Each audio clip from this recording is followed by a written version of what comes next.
अस्सलाम वालेकुम and welcome to another video. आज की वीडियो में हम बात करने वाले हैं जैस्मिन प्लांट की, जिसे आम ज़बान में मोतिया या मोगरा भी कहते हैं। ये पौधा जो है, जो ही सर्दी का आगाज़ होता है तो ये डोरमेंसी में चला जाता है। ये अपनी ग्रोथ को रोक लेता है। इसके ऊपर जितने भी फूल लगते हैं ये उनको बनाना बंद कर देता है। इवन डैट के कुछ प्लांट ऐसे भी होते हैं कि उनके पत्ते जो हैं वो भी गिर जाते हैं। ठीक है, कुछ पत्ते ऐसे होते हैं जो बच जाते हैं, वो ब्राउन हो जाते हैं, मुड़ जाते हैं। यानी प्लांट टोटली तौर पे अपनी ग्रोथ को मुकम्मल तौर पे जो है वो स्टॉप कर देता है। उसकी वजह ये है कि प्लांट चूँकि गर्मी या बहुत ज़्यादा सर्दी इनको बर्दाश्त करने के लिए अपने अंदर स्टेबिलिटी बनाता है, तो इसलिए वो डॉर्मेंसी में चला जाता है। अब चूँकि जनवरी का महीना आ रहा है, तो आगे जो महीने आ रहे हैं वो इस प्लांट की ग्रोथ के लिए बहुत बेस्ट है। कुछ काम ऐसे हैं जो हम अगर इस महीने में कर लें तो ये प्लांट जो है वो आगे चल के बड़ी अच्छी ग्रोथ दिखाता है। तो सबसे पहले आपने क्या करना है, आपने हर हफ्ते में एक मरतबा इसकी गोडी ज़रूर करनी है। उससे क्या होगा कि बाहर की हवा जो है वो मिट्टी के अंदर आएगी और प्लांट जो है वो अच्छी ग्रोथ इससे भी करता है, क्योंकि बाहर से जब नाइट्रोजन प्लांट के अंदर आएगी तो पत्ते जो है वो ऑटोमेटिकली ग्रीन निकलेंगे। दूसरा काम ये करना है कि अगर आपने इस प्लांट को किसी छोटे गमले में लगाया है तो आप कोशिश ये करें कि आप वहाँ से निकाल के इसे किसी बड़े गमले में ट्रांसफ़र कर दें, ताकि इसकी जड़ें फैलें और ये मज़ीद अच्छी ग्रोथ करे। तीसरी जो आपने इम्पोर्टेंट बात करनी है, काम करना है इसके साथ, वो आपने ये करना है कि आपने इसको ऐसी जगह पे रखना है जहाँ पर 7 से 8 घंटे जो है वो धूप आए।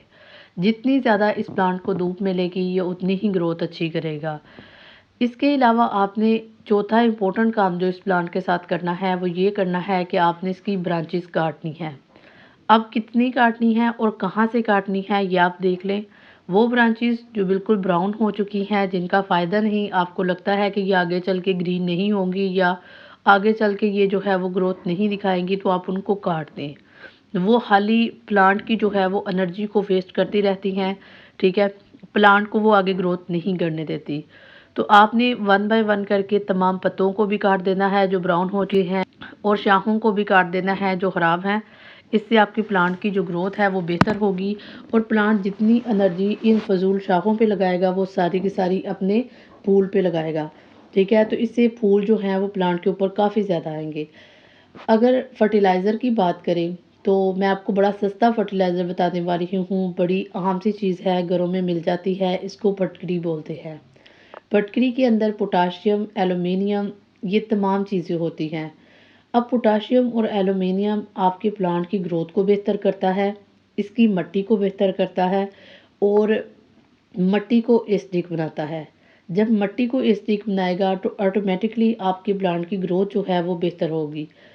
इसको आपने करना क्या है, आपने तकरीबन 2 लीटर पानी लेना है और एक फटकरी का टुकड़ा यानी 2 चम्मच फटकरी लेनी है।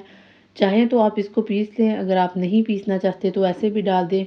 आधे घंटे के अंदर अंदर ये हल हो जाएगी, और जब ये हल हो जाएगी तो आपने क्या करना है, एक प्लांट को 2 गिलास पानी जो है वो इसके देने हैं।